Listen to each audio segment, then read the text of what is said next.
Hi, welcome to HBCU Biz on Fire. That's right, HBCU Biz on Fire, where we have conversations. We don't interview, we have conversations with entrepreneurs, pathfinders, and trailblazers. Yes, and they have attended HBCUs. So, as we get into our conversation today with Miss Quinn Conyers, hey, Quinn, welcome to HBCU Biz on Fire. Thank you so much. I appreciate you having me.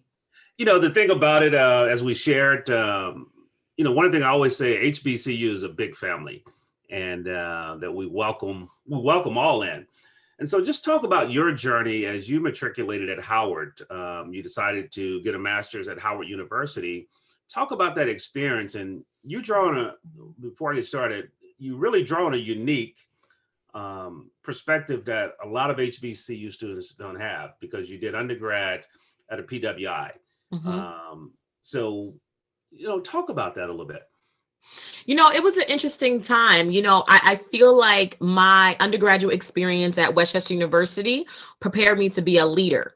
But I feel like my transition into going into a predominantly Black school, Howard University in particular, really prepared me to be an entrepreneur. And even though I was graduating from undergrad with my, communications degree, I felt like it wasn't it. I felt like the learning process didn't stop, but it actually just begun. And I made a really tough decision, Howard, that many people might not have done, but I knew it was absolutely positively the right decision for me. I was actually accepted to University of South Florida on a full apprenticeship. And I also was accepted to Howard University that was not offering me any money to attend. But something in my heart and something in my spirit told me that I needed to go to Howard University. And it literally was the best experience that I could have made in response to my graduate career. Not only when I stepped on stage, there was a different pride that I've never seen before. Westchester University was an awesome experience, but it was 10 to 15% minority, which included Asians, Latinas, and African Americans, where I literally felt like I stepped into Black girl magic, dripping with melanin. It smelled like cocoa butter in the air. It was amazing. It was a full-fledged experience. And it just showed me people who were serious about learning, people who were serious about students. Prior to that, I was seeing medical students. I was seeing the School of Business. There was just such a culture of excellence that was not demanded of me at the undergrad level. Every Tuesday and Thursday, freshmen had to wear suits. I'm thinking, is this career day? They're like, no, this is the Howard way. So I learned so much in just how to speak, how to present myself, how to show up as Black excellence. And I feel like at the master's level, it cut straight to that because I had gotten all the partying and stuff out of my system. Now I did have a little bit of fun. Let's not be confused. So you did step back over I did have a little bit of fun. One of my mentors, he was an alpha, and he he was in the Howard University School of Business. So he, kind of had, every time we would go places, he would give me a couple of people to make sure they watched over me, but, another one of my professors, he owned 5 McDonald's. So that was when I fell in love with entrepreneurship. One of the biggest things that really kind of changed me was my professor, Dr. Charles Murphy, said, listen, you guys are getting all this education. If nobody hires you, you make sure that you hire yourself. And let's pause right there.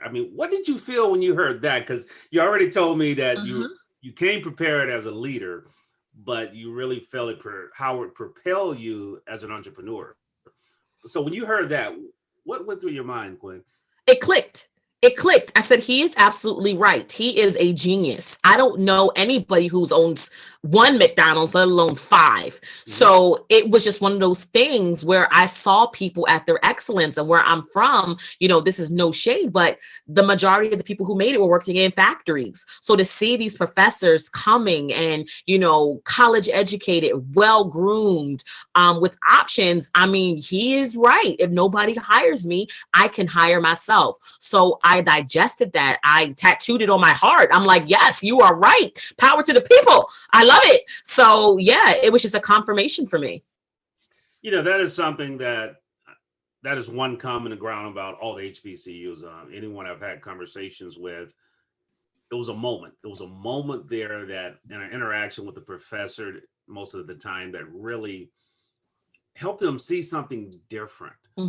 So as you, I want to go back though to the initial decision. You said something that was so powerful, is that you followed your heart. You know, your head decision would have been South Florida, full ride, no debt.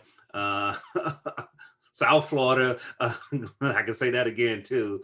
But talk about the importance of following your heart, both as a person, but then more important as an entrepreneur.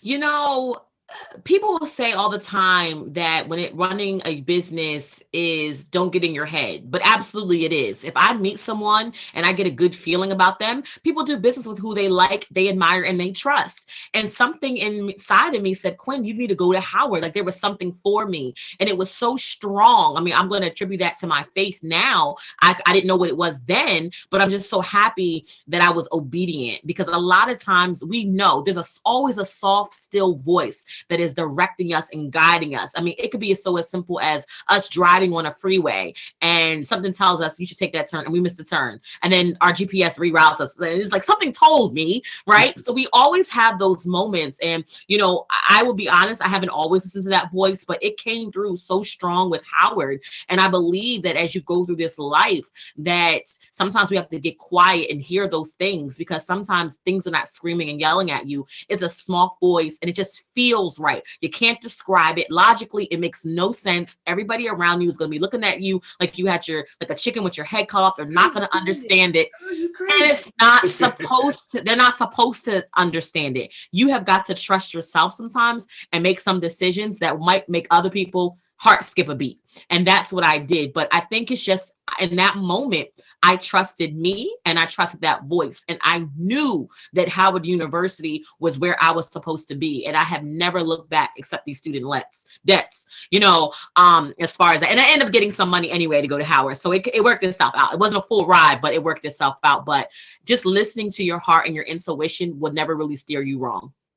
You know, you said something that was important, I think, and whether you're a student listening to this, you're a professional listening to this, give us one or two strategies in how you pull back and sit still to listen to those quiet voices.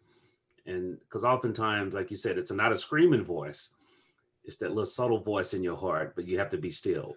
You know, how does Quinn do that?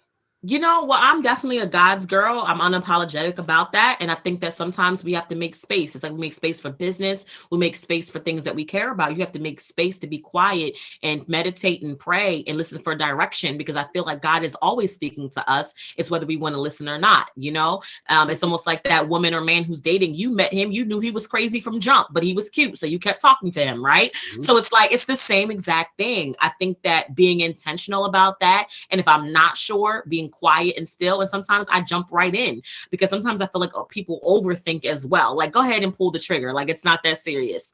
But yeah, I think it's just been, when I also trusting it, when I have listened, it's turned out good for me. Now I can be more attuned to listening as well, especially in a busy world. We got, you know, so many social media bombarding us. There's so many things happening that you have to, you know, cell phones, text messages, always coming through, that you got to make sure that you prioritize that alone time, which really comes back to self-care. I know that people, you know, it's a hot topic right now, and I'm talking about more than just bubble baths and massages. I'm talking about being intentional about being comfortable and confident with yourself.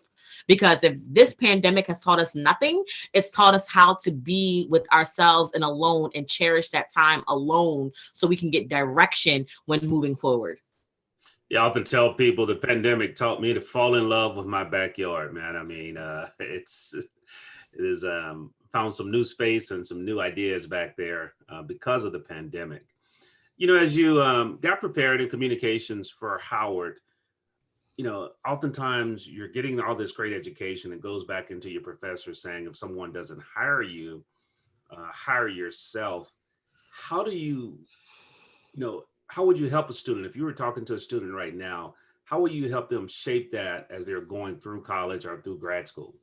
Yeah, I mean, just to understand their skill set, whatever they know, somebody is willing to invest in. You know, in the beginning, when social media came out, people thought it was just us kids playing around on Facebook, us playing around on Twitter and Snapchat and all these other things. Now, companies are hiring social media managers. So it's a thing. So I would tell that student that whatever you're good at, no matter what you think it could be, somebody is willing to invest in that, either to hire you or to hire you as a freelancer. So whatever those skills that you do have, to polish and perfect those, because somebody is going to be willing to invest in those, how minute or literally how big it may be. So it's just about finding what you're good at and literally marketing, verbalizing your value to employers, or marketing yourself and having other companies and corporations or even fellow students being able to take advantage of what you have to offer. So what you're really good at that people might not really understand, people are paying for. I know people who are like, oh my God, TikTok, you know, I'm not on TikTok, but a lot of people are on it. There's now companies hiring college students, teach them how to do TikTok, right? And they're doing it in their spare time. But again, it just goes to show that more than ever, we are just living in an abundant society. You can gig your way to anything, you know, whereas when I was in school, for the most part, it was pretty much work study was the only thing that you had. You will make your quick $6 or $7 an hour and call it a day. Now you can drive Uber. You can do so many things. You can do social media management on the side for somebody. I mean, there's so many different ways to kind of monetize your gifts and talents that you can actually market and promote to a corporation, or you can market, promote, and package as a corporation of your own going into society. You know, that goes back, and I want to stay there too, because you said something, and I'm sure you said it before, but how do you help people verbalize their value? Because someone heard that and said, wow, but now how do I do that without bragging? You know, that because that's part of that equation. I always tell people is when I talk about Howard White is could be conceived as bragging, but when Quinn talks about Howard White, it's a testimony. So how do you help people, you know, verbalize their value? Well, at the end of the day, people are buying into you. And a lot of Black people, especially Black women, you know, are really plagued because we are now in a society that's encouraging us to speak up. But a lot of times we're coming from, you know, background stories and trauma where women or Black people have been told to be seen but not heard. Don't speak unless spoken to, or growing up in a household like mine, don't tell nobody what goes on in this house. So we have been conditioned to be quiet. So now we're in a society where there's what's encouraging us to speak up. It's a really tough time for people to do that. So 9 times out of 10, we don't feel as comfortable or confident, you know, telling people how great we are, right? So how do you do that? I believe it's all about your word choices, right? So you talked about how do I help people? Well, I don't like the word help in business. The reason why is because I feel like it puts my greatness at a discount.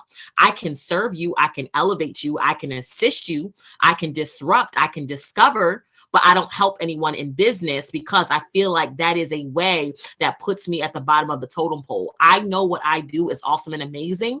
And by me verbalizing my value, I am using intentional words and language that positions me as literally magnificent instead of mediocre. So to answer your question, if you want to be able to verbalize your value, you want to begin to use words and language that really edify what you truly do. Put your greatness on a pedestal, because at the end of the day, you are the spokesperson for you. If you are not making sure that you are tooting your own horn, nobody will ever will, and you will constantly be overlooked. The people who have the positions that they want 9 times out of 10 are not better than us. However, they have learned to use their voice and they've learned to be more assertive, and that's why they are getting the opportunity. So I would just encourage you to use your voice or verbalize your value by using words and language that really position you as the hero and not the help, because you are not the help, especially as an HBCU alumni.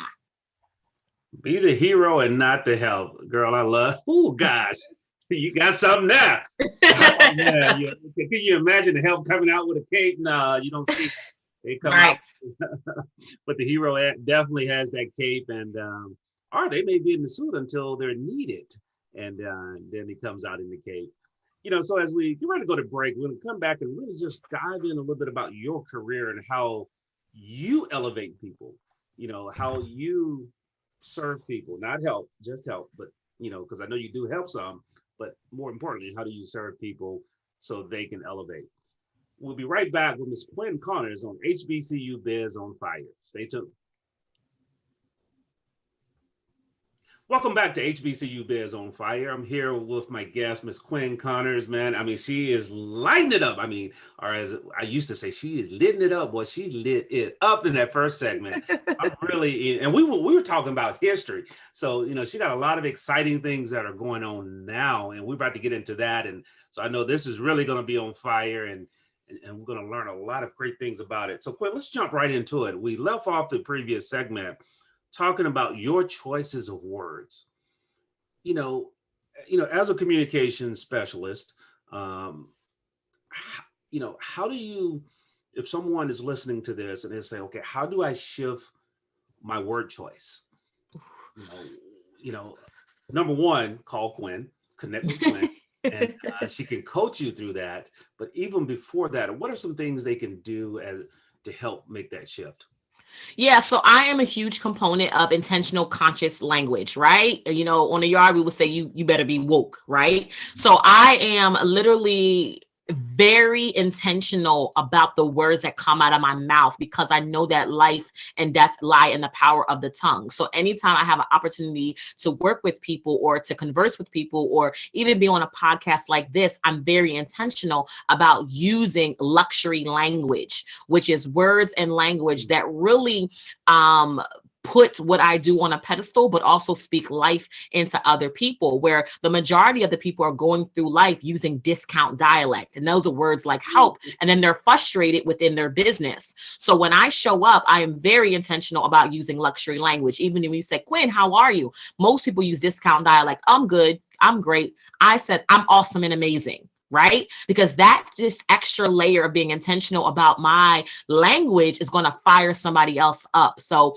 if you want to be able to use language in a way, it's all about being conscious, taking out weak words from your vocabulary. You're not good. You're not great. You're grand. You're living. You're breathing. You have a heartbeat. You have a pulse. That means God isn't finished with you yet. So you want to make sure that every opportunity you get to use your voice, that you take advantage of it and you use words that really edify and really just upgrade and really put what you do on a pedestal versus weak words that are disrespecting and downgrading what you do without your knowledge.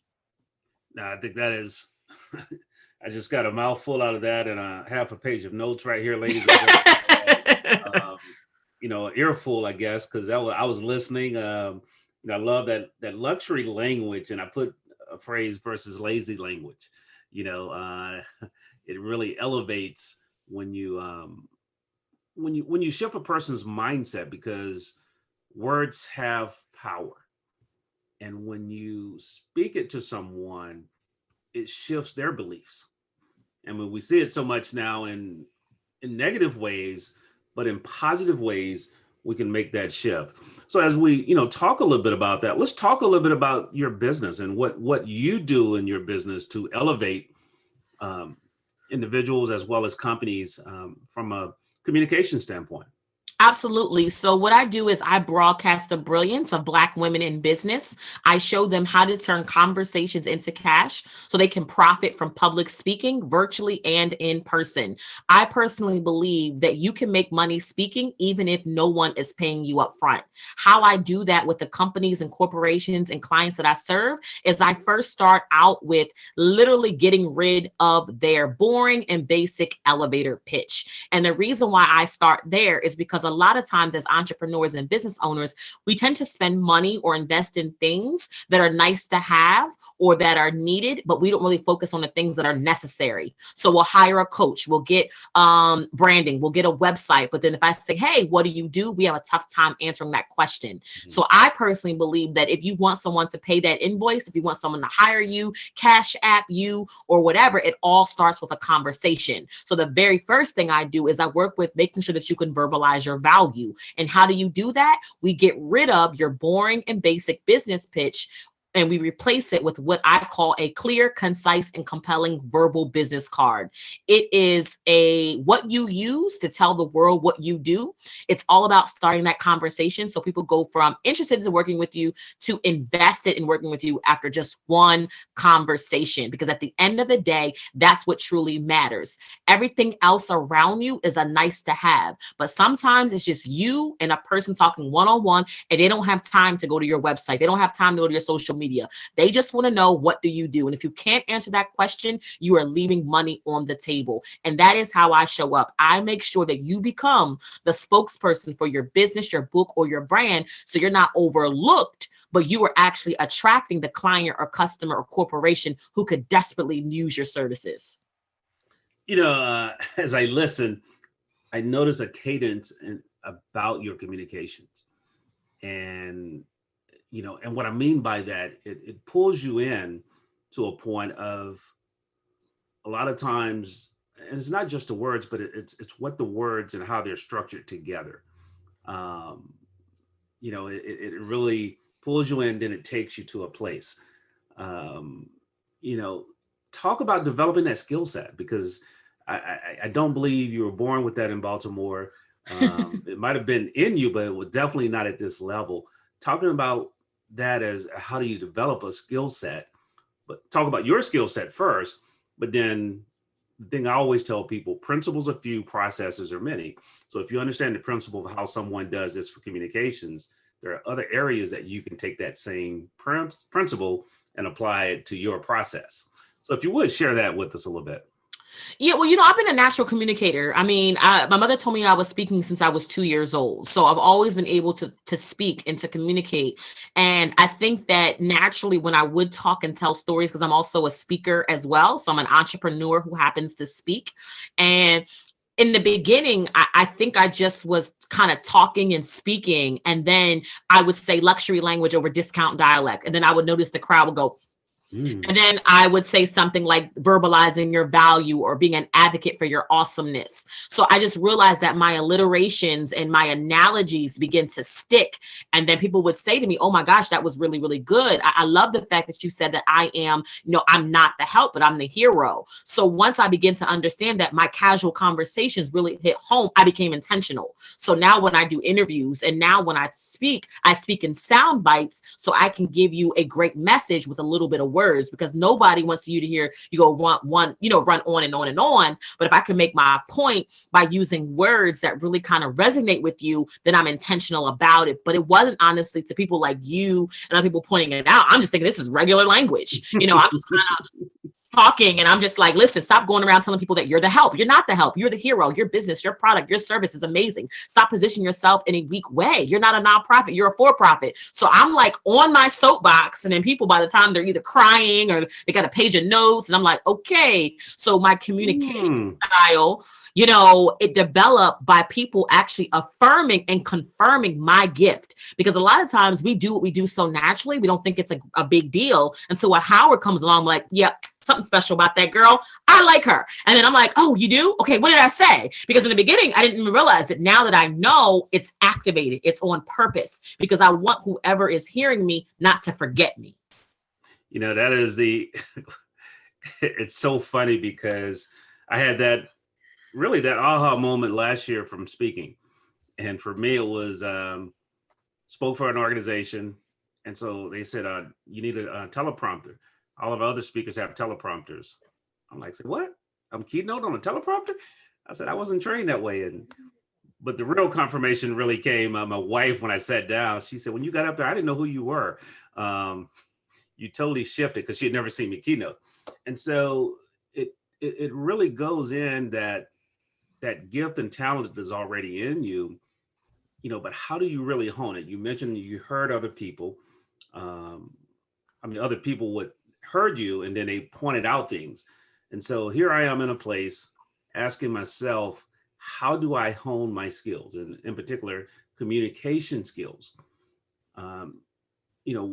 What advice would you give to someone that's a salesperson, that may not be a speaker, that is a professor, or someone that may be a leader in a company that's not out on the public side, but they're still speaking daily and communicating daily? Yeah, so this is definitely natural talent, but I would be remiss if I didn't mention how I am a huge investor in Quinn Conyers, right? So part of what you're also seeing is my professional development at its finest. So at a very young age, I was, investing in courses and workshops and coaches and trainers to get to where I am now. So just a basic organization depends on what you're trying to do. But if you're just trying to become a better communicator, you don't want to say, you don't want to say, go through Toastmasters, right? So I did that. Yeah.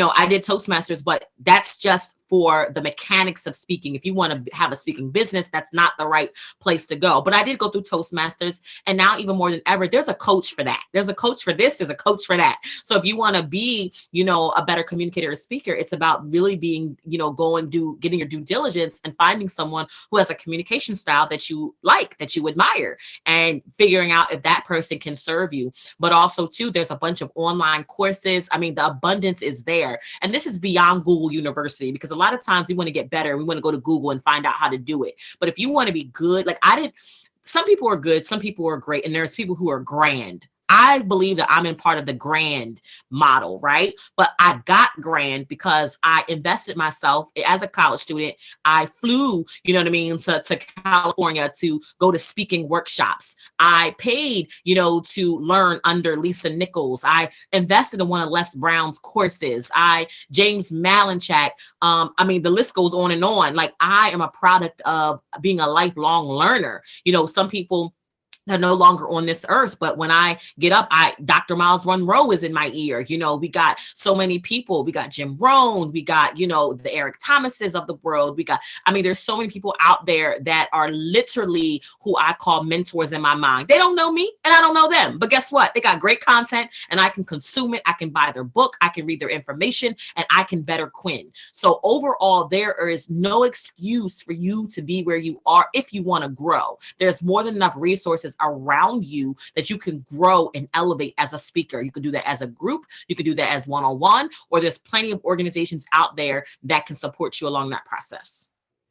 Quinn just gave you a great blueprint. And so what she said, start where you are, consume information, but implement the information.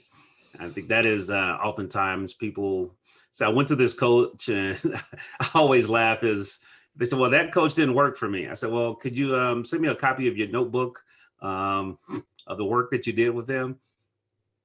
And I hear crickets. Talk about the importance of not only hearing, but implementing. Oh my gosh. We are a consumer society. We consume. That's what we do. So a lot of times we want the Thanksgiving meal, but we want it in microwavable time. It doesn't work like that. So at the end of the day, you're so right. A lot of people are coach hurt. I did a podcast on being coach hurt, and we're mad at these people that we invested in, but then they don't do the work. They don't have the notes. They didn't do step 1 through 5. They did step 1, got frustrated, mad, and quit. So it's like, sometimes you have to work these systems. And don't get me wrong, there's some people out there who are not giving great information, but I want to believe that 9 times out of 10, people can do what they say they're going to do, but you got to be willing to do the work. And right now, especially with the generation that we're living in, it's fast, it's quick, it's in a hurry, and people want that, so it's like, no, people didn't wake up like this. They worked for this. It takes 10 years of hard work to become an instant success. Don't judge my baby face, Howard, but I've been speaking for last 14 years of my life, right? So I tell people all the time, I didn't get like this because I watched a course on Google. I didn't get like this. I put work in. I put in my 10,000 hours to fall in love with my craft. I want to be not just a speaker, but a master communicator. I want to captivate you. I want to will you in. And that goes from activating what I learned. It doesn't sit in notebooks. I put this into action. I implement, I learn. And right now we are so consumers. We are so content rich, but action poor. We don't want to do the work. And if you want the results, you got to do the work. You can't go to the gym every day and look at the elliptical and look at the weights. If you don't pick up a weight and get to cycling, you ain't going to lose no weight. So that's how it works in life and business as well. You got to do the work. You don't hire a trainer and don't follow the rules. I tell folks, this is what I tell them, Quinn. I say, you should have hired a consultant, not a coach. And like, what do you mean? I said, the coach teaches you how to play the game, and they'll coach you through the game, but they don't get out and shoot the shots. I said, you need someone that's willing to come in and do the work for you in your business if you're not willing to implement. And so as we get ready to wrap up here, I want to talk about your now projects. You have a couple great projects going on. Speak Black Women's. And what's the other one here? I'm going to make sure I get it right. Melanin at the mic. Yeah, so I'll tell you both about that. Thank you for asking. So Speak Black Woman is my movement. I want to make sure that the voices of Black women are visible. So if you know that you have something to say and you're an entrepreneur and you also want to profit from public speaking, if you go to speakblackwoman.com, you can learn all about my movement. And again, my job is to show entrepreneurs, especially Black women in business, how to use their voice in every aspect of their empire. So if you want leads, I'm going to tell you to speak. If you want an extra revenue stream, I'm going to tell you to speak. If you need to market, I'm going to tell you to guess what? Speak. Use your voice. I personally believe that public speaking, presenting, your mouth is your number one marketing strategy in business. So I show people, really Black women specifically, how to maximize and monetize speaking opportunities on behalf of their business, their book, or their brand. And one of my passion projects, Howard, that I've had for a while, that I really wanted to do, and I'm now getting a chance to do this, is I have Melanin at the Mic that's coming up. And when I grow up and when I get older, what I want to do is host my own show on the Oprah Winfrey Network called Melanin at the Mic. And what it is a reality-based competition show for African American men and women who want to be motivational speakers. Similar to American Idol and The Voice, this is where they will compete for an opportunity to be the last person standing at the mic. And I'm actually hosting that on the new app called Clubhouse. And then my goal is to pitch it to a major network like OWN or Netflix. So I'm starting with what I have. I want to polish it, perfect it, and pitch it to a national network so the world can be exposed to Black men and women who have something to say. I want society to know that the voices of Black women and men are beyond rap videos and R&B songs, that we are articulate, our ideologies matter, and our opinions and our thought processes need to be broadcasted. So as the host of Melanin at the Mic, my goal and my vision is really to actually marry and birth, kind of like The Voice meets a TED Talk. It is going to be Melanin at the Mic. So that's what I have coming up. So if you're interested in that, I'm Quinn Conyers on all social media platforms. QuinnConyers.com is my website, and I can give you some information where you can learn a little bit more. And you can also hop on Clubhouse and find the room at Melanie at the Mic, and you literally can go in and sample. But also, if you're a producer of TV shows, or are you part of a network, as you hear this, guess what? Reach out to Quinn. Please do. She's willing to talk to you now. And when we get off, remind me of that too, because I do have a person I might could introduce you to in that point. But as we, close out, I always like to get you to step back and give some advice. So that person that's starting out, just graduating from Howard University in communications this May, what advice would you give them on their next steps? Advice that I would give is to understand that what the advice that was given me by Dr. Murphy, especially right now, because everything is global, and virtual, is that yes, you go after a job. However, if you cannot find one, to look at your gifts, look at your talents, and figure out how can you market yourself as an entrepreneur in the marketplace. Before, the thing was to graduate from college and get a good job. Now people are literally, leveraging their insight, their thought process, their intellectual property, and they're turning it into a business. So be very open-minded about how you can turn your literal degree into something that people can pay you for. Hey, you heard it right there. Don't just go after a job. Employ yourself, and then take that next level to move from entrepreneurship to business owner. And we'll talk about that as, there is a difference now. And so I always tell people, you have to grow into it. You don't just start out as a business owner. Quinn, I want to say thanks again for joining us on HBCU Biz on Fire. We're young yet, but you believed in the vision, and I appreciate you taking time out to believe in the vision. And I challenge all of you listening, connect with Quinn Conyers. That's right. Connect with her. And so you can take your conversation to currency. I don't just say cash anymore, because we got all ways of, they can pay you in a whole bunch of formats. So we're going to take it to currency. How do you translate that conversation to currency? Quinn, thanks again. And for being a guest of HBCU Biz on Fire. As always, in closing, I always challenge you to go out and be your best self. That's right. Be the best you possible, because guess what? everybody else is taken. If you try to be anybody else, you can only be second best, and the view doesn't change in second place. So take care, God bless, and we will see you on the next episode of HBCU.